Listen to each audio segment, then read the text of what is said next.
So guys, meron tayong lulutuin ngayon kasi sayang naman nalaglag siya sa puno. So nabasag. Ito guys, lulutuin natin tong prutas na ito. Gawin nating juice. Ito yung tinatawag na kalabas o miracle fruit po. Ang kadalasan kong naririnig dito. So lulutuin natin ito siya. Gawin nating juice. Okay guys, samahan nyo ako. Okay, so ito guys, nabasag kasi siya, nahulog, gawa ng sa hangin. So ang gagawin na lang natin ay bibiyakin natin ng diretso para makuha natin yung pinakalaman.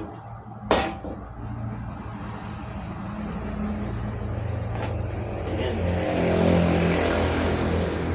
Hindi na natin kailangan tayo din pa pala dahil lumuha na siya sa laman talaga. Ayan, lumuha na siya sa shield. Ayan guys,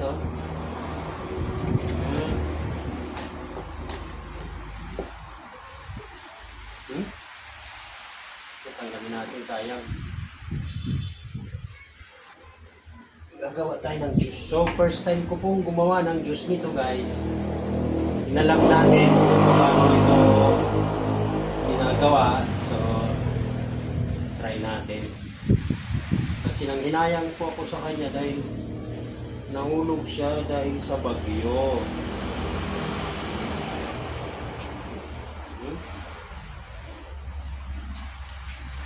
Pwede kaya natin, titikman natin.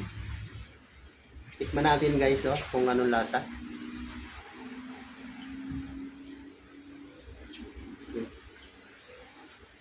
Fresh naman. Pero guys, hindi naman ito siya advisable na kainin ng ganito. Ang ano talaga nito, ginagawa talaga itong juice. So kakayo din natin guys.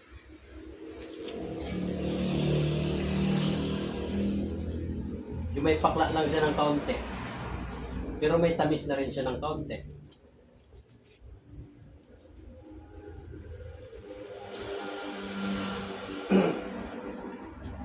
Sayang kasi siya eh.